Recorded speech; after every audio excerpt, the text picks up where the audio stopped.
where hopium and common sense collide.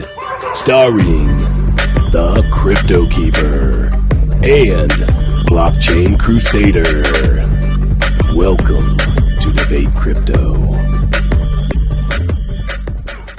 Question everything, trust nothing. It's your boys, CryptoKeeper, BlockchainCrusader, and we got a special guest tonight, MineUrBiz. Seth, how you doing this evening? I'm doing great. Thanks for having me on, guys. It's always a pleasure, and I love your intro. In a world, starring. Awesome. Yeah, no, I appreciate it. Miguel, ¿cómo estás? Bien? I'm good, man. Excited to get it tonight. It is What If Wednesday. If you are just joining us and you haven't followed us or subscribed to us before, on Wednesdays we like to put on our big brains and we like to kind of dive deep into some topics in the crypto space that sometimes are not really approached. I think sometimes people kind of try to shy away from some of the deeper conversations, and that's what we want to do tonight.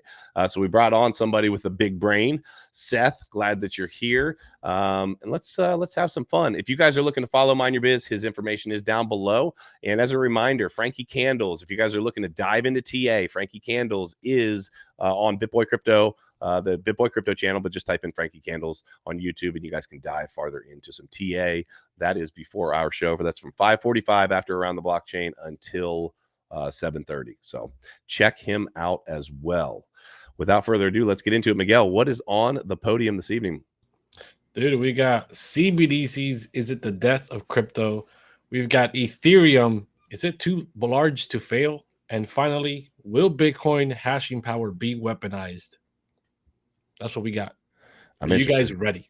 I'm interested. People better be ready. Make sure that you guys smash the likes. Let's subscribe. And then, hey, don't forget, join the Discord. Miguel and I have Danger Close Alpha. We are combining the survivalist community with the crypto community, and we're trying to teach real world skills.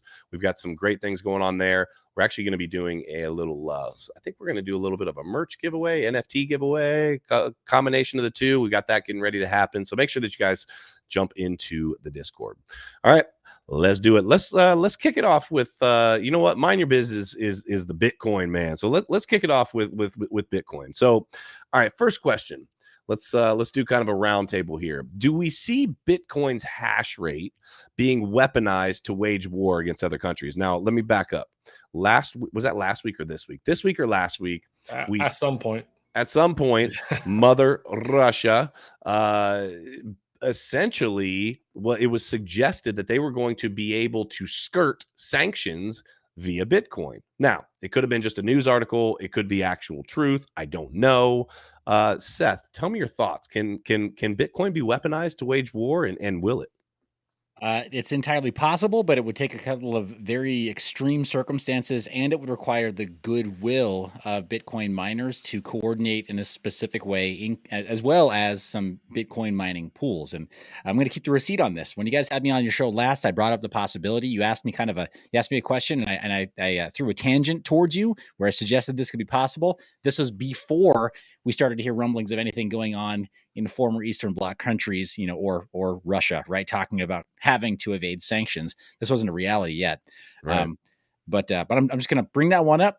Maybe it can be intercut into a future episode. I might dig through your archive. I might throw it onto TikTok and tag you guys later on. Be like, hey, see, we followed up. But yeah, it's entirely possible. Is it probable?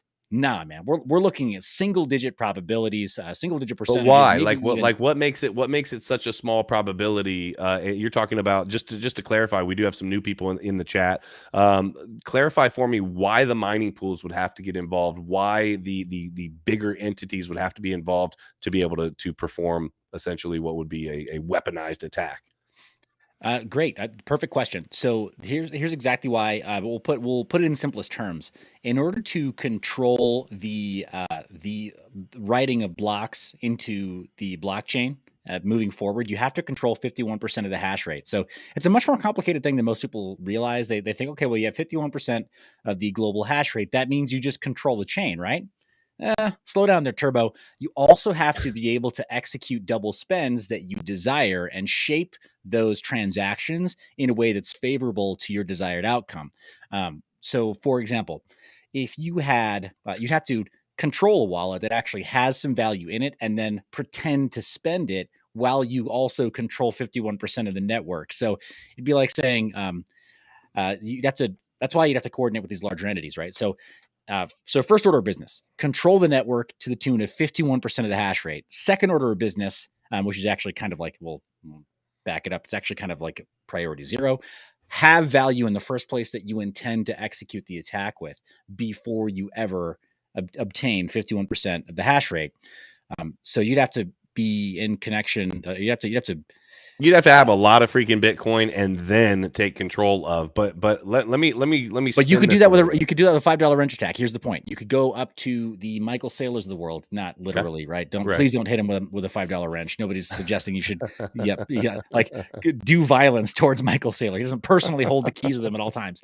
But you have to like get him on board, or you'd have to get like Binance with their reserve, or you'd have to go to, at this point, I guess, the Terra team, right, with their LFG reserve for the UST stablecoin, where they're buying up a whole bunch of Bitcoin there. You have to talk to one of these actors, get them on board with the double spend, and be like, okay, how much can we reasonably move without completely shredding the value of the network? Because you also move too much in one of these attacks and you strangle the goose that's laying the golden egg for you. Right. It's a very, very complex thing. But if you're talking about like international warfare, if you're trying to just keep Bitcoin out of the hands of your enemies, well, then, it's no holds barred. You don't care about the price. You're just trying to get every single Satoshi out of their reach that you possibly can. So that's why I think in a war game scenario, it's a very, very different consideration than just your typical like weaponization of the network, 51% attack, theoretical at this point. And with Bitcoin in particular, it's really hard to do. A lot of moving pieces. So Miguel, let me ask you this. I wanted to follow up with a question since we're already on that topic. It's like, so if the 51%, right, whether it's multiple countries or whatever, they get together, we got 51% of the Bitcoin hashing power. Could they deny transactions from other countries? Yeah, they would control the writing of each block, so they could essentially censor the ledger moving forward. So it is a possible attack vector, but even still, that's the point at which you start looking at a contentious hard fork of the network. So that's why on some level you want it to kind of be a one and done. Like historically successful 51% attacks are kind of they're kind of a hit and run, if that makes sense, smash and grab. So you don't want to like try to control it for long periods of time, because you control it for too long, and the rest of the mining network that is doing the less than 49%, they say like, well, F me, why? I'm going to take the ball and go home. Like, why am I mining to your network? I'm going to make my own. Right. And the protocol allows for that. In fact, it encourages it. That's how it's laid out in the white paper. And Satoshi, they thought through the game theory so that it wouldn't become controlled by just one abusive entity like that. So let me ask you this, Miguel. We saw that the article was basically suggesting that I was referring to as it relates to Russia. They were suggesting that Russia could skirt sanctions that were being put on the United States by using Bitcoin. So let me put a little spin on what I was just asking. Could it be weaponized in a manner where almost the exact opposite is happening, where we want to wage financial war against another country, and so we basically spin that back on them and say, hey, listen, you don't have the ability to all right, so Russia was evading was said to be evading sanctions, right? I'm getting somewhere with this. I'm just getting it spun around in my head. He went full Heisman there. It's like they're really evading. And so what I'm getting at is, would they be able to weaponize it in that manner and basically take control of Bitcoin without the 51% and just or I guess, are they gonna have to have that much control of the network to be able to stop? I'm not understanding your question. Who is they that you're referring to? I'm saying Russia? if we wanted to put financial sanctions in place, could we include Bitcoin as part of those financial sanctions, or you would have to have that full-on control of the network? Okay, yeah. I mean, took me 10 minutes to get there, but we're there. Okay, yeah, I understand what you're asking me now. So the way I imagine this scenario playing out is at some point in the future, right? I'm not saying next year, this decade, or whatever, but as Bitcoin continues to be adopted worldwide into countries, and Bitcoin becomes some level of standard currency, being whether it's a reserve, whether it's they just know it exists, right? They know the possibility that countries have with it, and I feel this problem with the sanctions that we're having now will be added. Like Bitcoin will be added to the standard of sanctions at some level, whether it's done through allied countries that all contain large amounts of hashing power, and say, well, now that this country is on a list of sanctions, they cannot transact in Bitcoin to make any type of purchase or sale for their country, and they will make sure that any wallet or any transaction happening in the Bitcoin network coming from that country is censored. Basically blacklisted, basically a blacklisted like wallet addresses from certain countries. Yeah, well, exactly, right. That's a generalization, but yes, kind of like tracking the wallets, right? They can track where it's coming from, and just saying, hey, since we control 51% altogether, we're imposing these sanctions on these countries. They will no longer be able to work on the Bitcoin blockchain, right? They're going to have to probably move on to some other blockchain. Who knows what the regulation or what the world looks like at that point. But the reason why I think this is a possibility is because everyone talks about crypto. Basically 99% of crypto is going to eventually die at some point. There would only be a few standards left over, and Bitcoin becoming a standard, CBDCs becoming some level of standard, along with, you know, a handful of other cryptos. There's going to be regulation in place to make sure that governments have power over these things.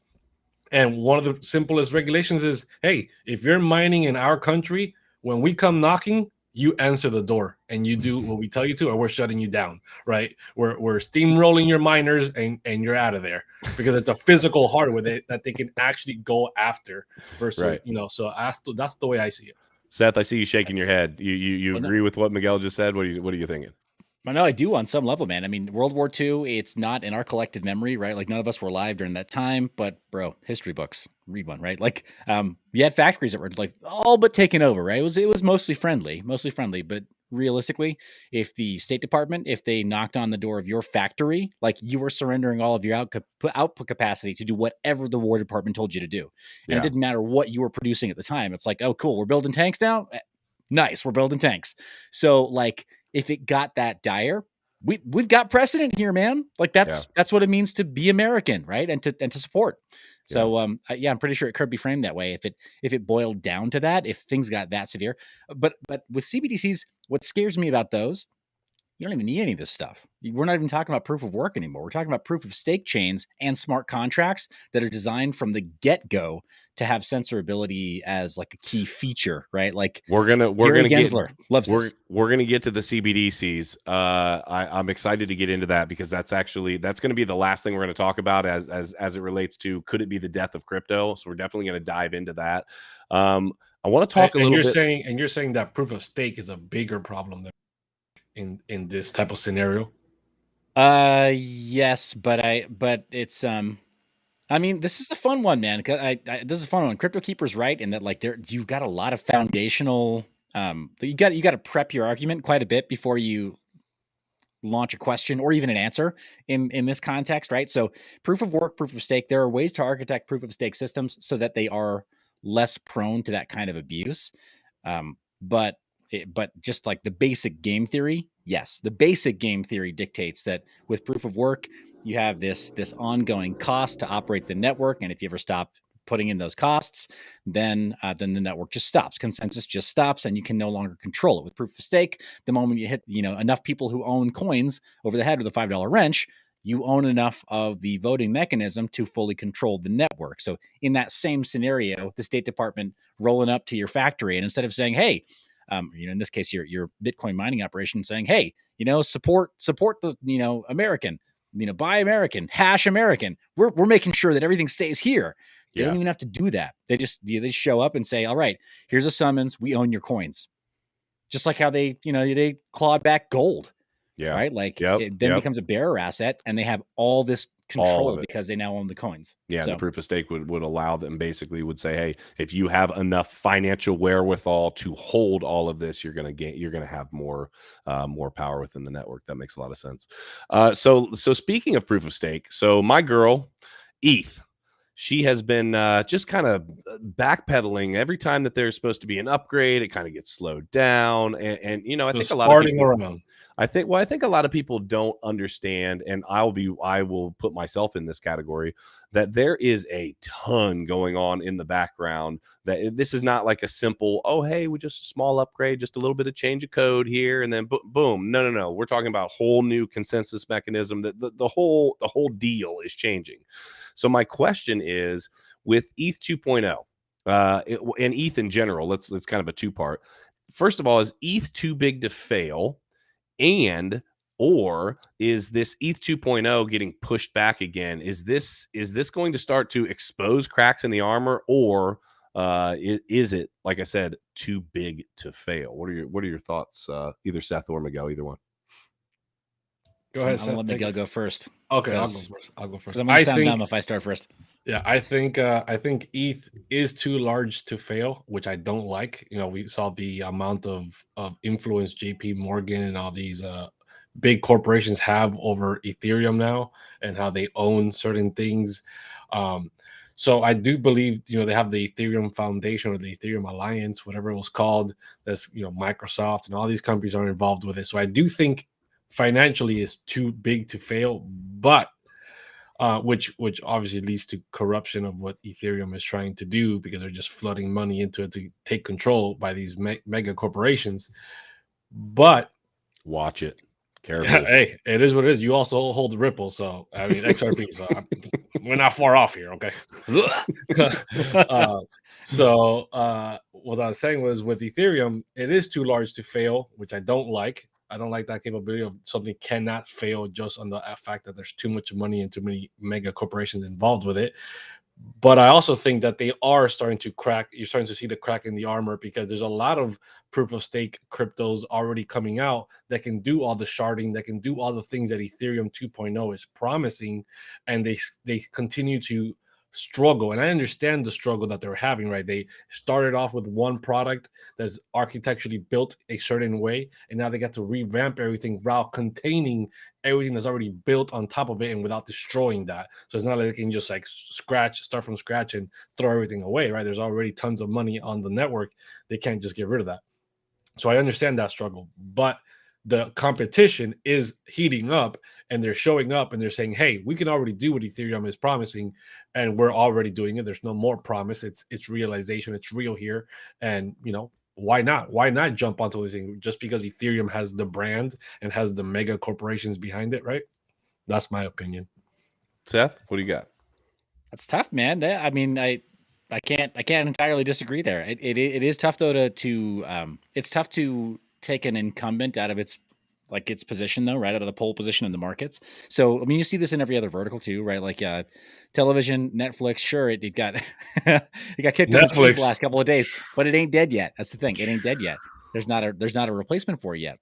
People aren't really going there yet, right? Like, sure, there's all the HBO Maxes and Disney Pluses, whatever else, like Hulu and all that, but let's be very, very real. They are not Netflix, and they have got quite an uphill battle to completely, you know, derrumbar the El Rey. You know, it's not happening today. It's just not happening right now.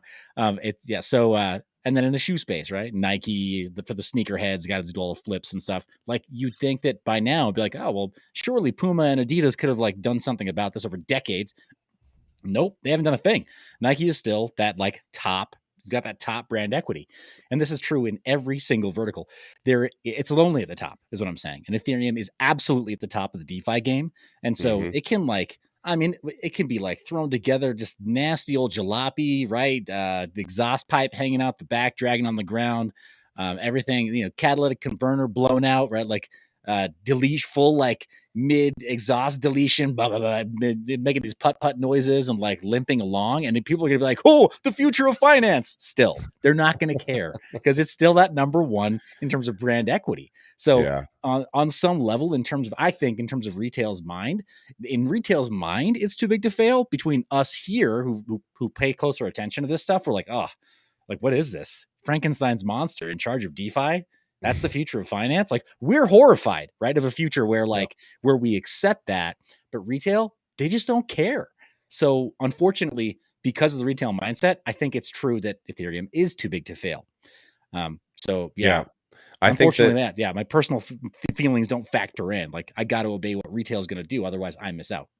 Right. And I do agree with you. You get this mass psychosis of sorts where if so many people believe that something is happening in a certain manner, the reality is that the market is going to follow in that direction. Now, that being said, I do love ETH, but let's be fair. The biggest part of the reason I love ETH is because I started buying it really cheap and I've made a bunch of money with it, right? Like that's just a very fair statement. Okay. But Capitalism is a beautiful thing, brother. yeah, I'm not mad exactly. at you. Exactly. And so, but when I look at it, there's so much that's built on top of it right now, but it has a lot of problems. Okay. The biggest one that you're always going to hear people talk about is the gas fees, right? And if you really break it down, the gas fees are not crazy when you are doing large transactions. They're not at all. They're really not. Like if you're doing tens of thousands of dollars, hundreds of thousands of dollars in transactions, the gas fees are not bad at all. It's when you want to make a $200 transaction, which is a normal retail transaction, that it's like, wait a minute, this is not where it's at. This is not what I signed up for. And that's where it becomes a problem. The thing that I think Miguel started to touch on earlier is that now ETH has been, infiltrated by some of these huge players, and these huge players don't give a crap about $100 gas fee, a $200 gas fee, because they're not moving around $100 or $200. They're moving around millions and millions of dollars. So for them, a fee is a fee, and they're going to pay it somewhere, whatever, blah, blah, blah. But all of that just to say that as ETH 2.0 moves more towards the rollout, here's what I'm hoping is happening in the background. Charles Hoskinson moving over to Cardano, not moving to Cardano, but ultimately he did. But what I'm getting at is Charles Hoskinson, one of the things that he always talks about is, I don't care about the price of the asset. When I put this out, I want it to freaking work, and I want it to do what it's intended to do.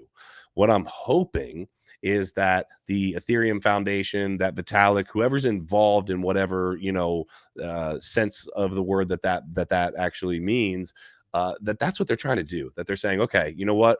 We've got to move the timeline back. People might get ticked off about this. It might drive the price down. People might start to lose some sort of confidence. But the reality is, when we do move to proof of stake, we're going to be locked and loaded and ready to hit.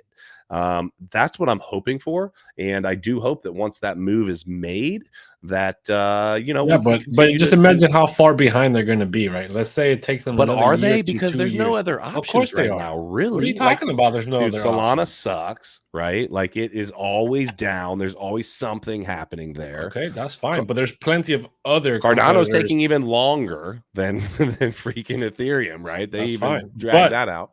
Avalanche, maybe. Alone can do a lot of things that Ethereum has problems with. Like there's just a lot of other projects, whether they're well recognized or not. The technology that Ethereum is trying to implement, because there's a thing in crypto space that it's, once the brand is out there, Solana, right? The brand of Solana, now Solana is a legitimate project. But the technology of Solana before people knew Solana was still the same, right? It was still better than the competitors. It's like an NFT. It's like the Bored Apes were $100 so a while there's ago. Already competitors building in the space in the proof of stake world, doing all the things that Ethereum is promising and trying to accomplish but can't. So 3 years down the line from now, when they can finally get there, these competitors have already been there, been building on that and past that technology that Ethereum is just trying to achieve. Well, no, they stole Ethereum's basically their code. Nobody and just added little parts to it. Nobody stole nothing. BSC kind of did though. That's the thing. BSC did like fully fork the Ethereum virtual machine, and I mean, there's a lot of like side chain scaling solutions such as Polygon, which are technically side chains. Avalanche, just another little one. Phantom Energy, if you even heard of that one. NRG. I have heard of it. I have heard of that. Right, another EVM chain. It's the exact same account-based system that Ethereum uses, and in some cases they decrease the block time, so they increase the throughput.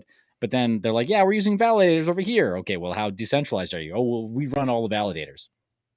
Cool. So you haven't fixed the trilemma. There are a lot of them. A lot of these other alternative layer ones, though, that are going to say that. It is funny, like in a cutesy way. It's kind of funny that Ethereum 2.0 is going to be the last Ethereum-like chain that goes proof of stake. Even like there's going to be all these other ones that came in and said like, oh, cool, make an EVM, but make it proof of stake. The problem that they're having though is that, well, first off, Solana actually isn't based on that. That's a big thing there. But it's always broken. So like they're trying to get all this like really high throughput, but it consistently breaks. Polkadot is a promise chain. There's not much happening yet. Maybe they'll deliver soon. And then of all the other ones that are basically just a ripoff of Ethereum, they really are just a ripoff of Ethereum because they're the EVM, just without the chain state. Like they're basically saying like, okay, you know what we have Ethereum too, but it's Ethereum and it's faster.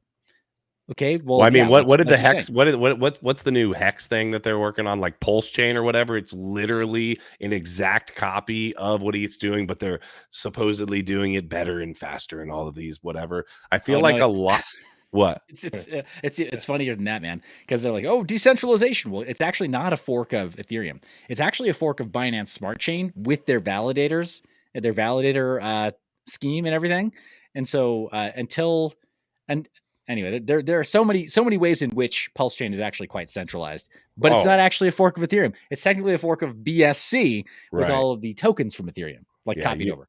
You didn't have to tell me when you used the word hex and centralization that those two are in the same sentence. Trust me, I am well aware.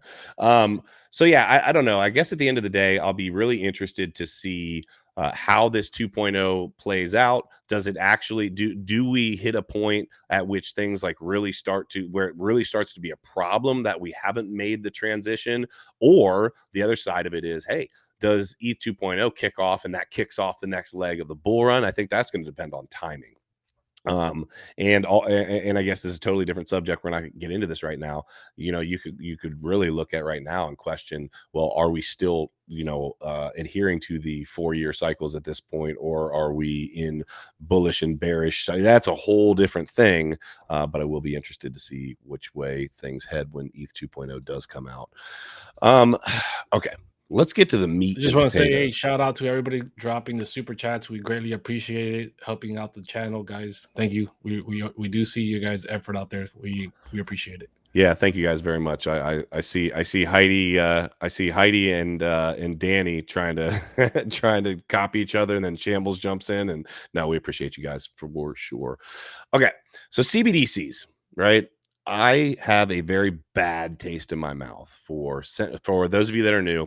CBDC stands for Central Bank Digital Currency, and this is just the words, put them together, Central Bank, and we can just take those two words and say, wait a minute, that doesn't sound like crypto. You're right, it doesn't. Okay, Central Bank. The only part of this that makes any sense is digital currency. We just need to get the central bank out of there. So my question is, are CBDCs going to be ultimately the death of crypto? That might be an extreme way to say it, but are they going to cause a rift in what we know as crypto today, or are we going to be able to press through the CBDCs and continue on with our crypto journey?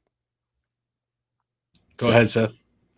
And CBDCs are going to be a unique challenge. It depends on what substrate the governing bodies choose to issue them. If they choose, if we're so lucky to have them choose something like Ethereum, we already have a couple of really great aces up our sleeve. One of them is the Tornado Cash smart contracts, not the front end, but the smart contracts, and the back end, which is immutable and uncensorable and uses ZK snarks, or the same kind of privacy tech that Zcash uses, in order to help break the transaction trail and then deposit value from one account all the way off to a different account without any semblance of chain of custody, right? Like the chain of custody is completely broken on chain there. So if we're fortunate enough for a CBDC to be issued on Ethereum proper or on any EVM style chain, such as Polygon or BSC or something like that, then we're lucky. The tech already exists for us to basically make that like cash, make it fungible again,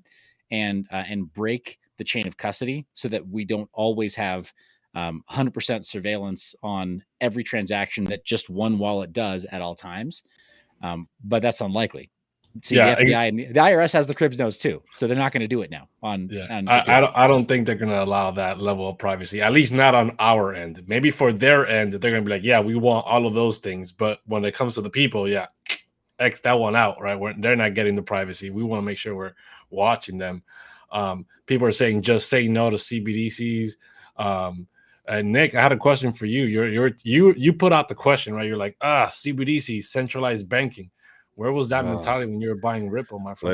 Listen. Here's the deal, man. You always point back at Ripple. I have made no bones about it. I am here for the dollars, the capitalism reigning supreme on my 11 to 17 cent XRP average entry point, and I'm not going to shy away from the fact that I'm going to make a lot of freaking money from it. That being said, the central bank digital currency side of things is a whole nother beast. Now we're talking about it's because you can't make money off of it. No. I think that actually there will be opportunity to make money on it. The people are going to be able to step in some sort of way and do it. I just think that I don't like where the mantra behind, I think, the central bank digital currencies is literally, how can we best monitor what you are doing? How can we best tell you where to spend your money, how to spend your money, when you can spend your money, how much money you can spend, etc. I think that, Miguel, you and I have talked about this a number of times, and I know, Seth, you're probably on board with this too. We're talking about money that they are going to be able to, and I believe that if we allow it to get there, they will program the money. It will be programmable money. And these banks are going to say, oh, it's tax time. When you get your return, you are allowed to spend it on X, Y, and Z. And you're like, well, screw that. I'm buying a freaking big screen TV or whatever. No, you're not, because legitimately your CBDC will not allow you at that time or from that transaction to be able to buy what you want to buy. And I think that it pushes us towards what China is doing. And it's I think I saw somebody in the chat say it a little bit ago. Somebody was talking about the social credit system, and that's ultimately where we are headed, and it's freaking scary. And I think the problem as it relates to crypto, well, there's a million problems as it relates to crypto, but I think the main problem that I see is we that are a little bit, older in the crypto space, I guess I'll say. And I'm nowhere near like an old head like Blood or like MineUrBiz here. Because Seth, you've been in since what, 2014? I didn't take action until 2016, 2017, man. Okay. I gotta take the L. Yeah, no, that's okay. All right, so we're so similar. All right, but we looked at crypto as the alternative to say no to the banks, to take that middleman out of the situation and move it over here. I see Miguel smirking because I still bought XRP, right? Okay, cool. But at the end of the day, yeah, they are pushing us towards saying, hey, let us help you with this crypto thing. We're the government. Yeah. We're here to help. So I just want to say, right, I'm smirking and I'm laughing because of the XRP thing, because of what you said, right? You said, well, I'm not going to shy away. I bought it at 11 cents and I'm making a boatload of money. Somebody behind the scenes somewhere is going to make a whole lot of money with CBDCs as well, right? So they have the same mentality. Nancy Pelosi. Sorry. Exactly. Right? Who cares what CBDC dangerous, evil things it brings along? I'm going to be making a boatload of money, and my family is going to be, set for life, whether they're corporations or politicians or, the creators of the CBDCs. But what does XRP actually do? It provides remittances for people to be able to transact, and actually it's for the banks to be able to move funds from point A to point B, and that allows people to, banks can do that with any other cryptocurrency that's not XRP.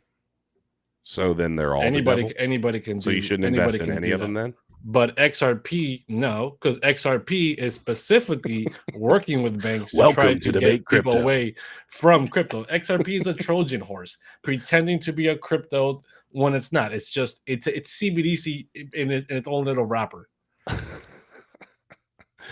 Well, we already know, for those of you who haven't figured this out, if you're just joining us, Miguel likes to take a spin on anything. Anytime I bring up banking, then XRP comes into it. So hey, I'll just go ahead and take I'll go ahead and take my seat and sit here and continue to count my dollars as they stack up. You keep doing that. You keep doing that. Then don't be complaining about CBDCs. I gotta say, man, I've got moon bags, but none of them hold XRP. That's just that for me. That was the line that I drew. I'll just pipe. But did you hold on a second? Let's back up. Thank you, sir. Did you draw? Did you draw the line in 2017? Like you just immediately you were like, no, like they have something to do with banks, and I'm absolutely not going to be a part of it at that point. New to crypto. See, because so let me backtrack a little bit. when I say that was my entry point, I mean that was when I got direct exposure to the asset. I had been hearing about crypto. So my backstory is that I had a couple of brothers that built some multi-coin mining pools back in 2013, and we talked about it frequently. So I was fairly well steeped in the crypto scene. I understood what decentralization was and what it wasn't. For example, they made a mining pool for the very first ever proof of stake 3.0 system. It was called Blackcoin. Where is it on exchanges? Dead, because it innovated too soon, right? And it burned out too fast. But so just to say, 2013 was kind of like when I got proper education on it. And so you think I would have gotten direct exposure sooner. I didn't. I took some time, but I read and I listened in and talked with people who were becoming domain experts on it. And they were like, ETH. I mean, at that time they had question marks about ETH when it was, the Ethereum network was launching, and they weren't sure if they wanted to get on the ICO. They were like, I don't know, it could be a scam.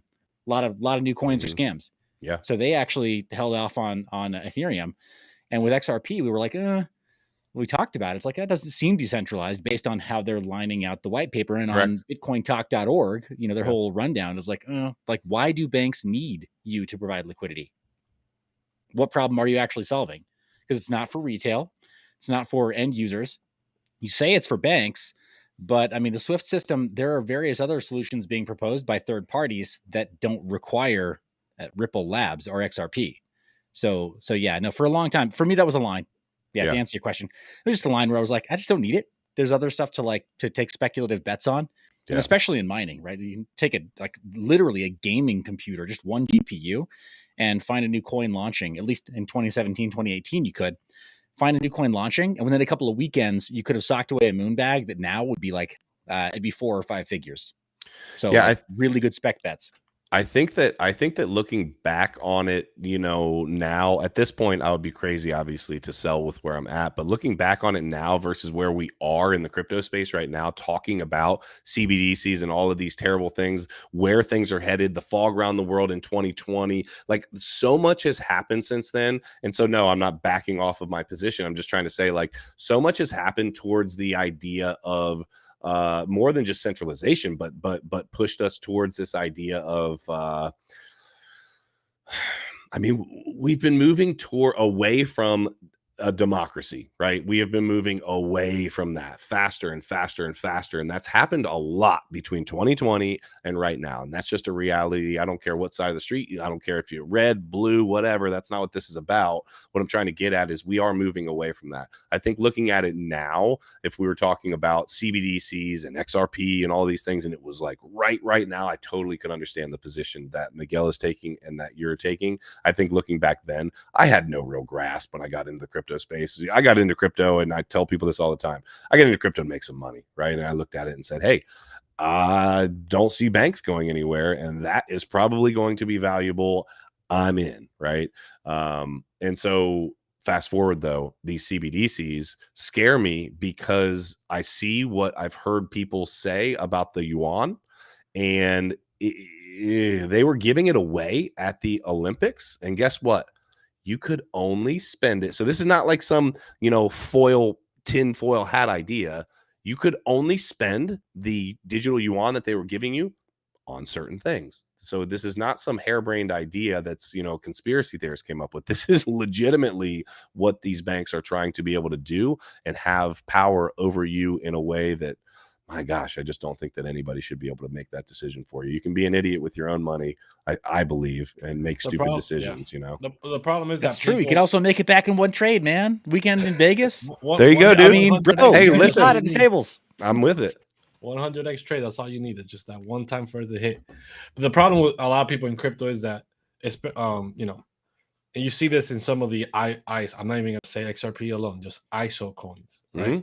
Is that they say, well, you can't fight them, so just join them, and they give in, right? They just what's the word? They concede, they submit, right, to the power at B just because they're too big. I'm just not going to put up a fight. Banking cartel is huge and they're massive. The banks are never going to fail, so I'm going to buy XRP and I'm going to hold it and I'm going to write it to 50,000 or 589, whatever they say it's going to go to, right? And it's like there's a lot of that in the and XRP. In the crypto space, people are just willing to accept anything or only invest into what the traditional system already has their eyes on, instead of, you know, putting forth the crypto revolution mindset of let's actually try to invest in things that bring freedom to the people and decentralization and power back to the people, than just, hey, I want to make a quick dollar. Yeah. I'm with it, dude. I am worried about where we are headed, and I hope that it's not the end of Sell that XRP, bro. I'll believe you when you sell it. Hey, listen, I already told you I've got a sell order, and I got to see it's just under $5. I've got a sell order for half of my XRP at just under $5, and I'll tell you what, I'll take you out to a nice dinner on that XRP money. You know, I wouldn't touch that with a 10 pull. Crypto fam, we appreciate you guys for being here. Again, just as a reminder, if you guys are looking for MineUrBiz, make sure you check out his information down below the video. He is the man when it comes to mining. Well, Seth, I'll just give it to you. You're the man. You know what time it is. In any case, in the crypto space, we appreciate all of your wisdom and for you coming out tonight, dude. So thank you for coming on. Thank you, sir. Appreciate that. It's always a pleasure being on the show too, because I mean, really, the format here, like, if I can like just bounce that back at you. The format you guys have is so amazing. Being able to just, like, you know, air differences of opinion. The most dangerous words in the English language over the last 10 years or so have become I disagree. I disagree. And you guys are welcoming it, and it's awesome. I'm here for it. Dude, I appreciate it. If you guys are looking to get involved in any way with us, one of the ways that you can get involved is jump into the Discord. We've got our NFT project. We're bringing the survivalist community together with the crypto community.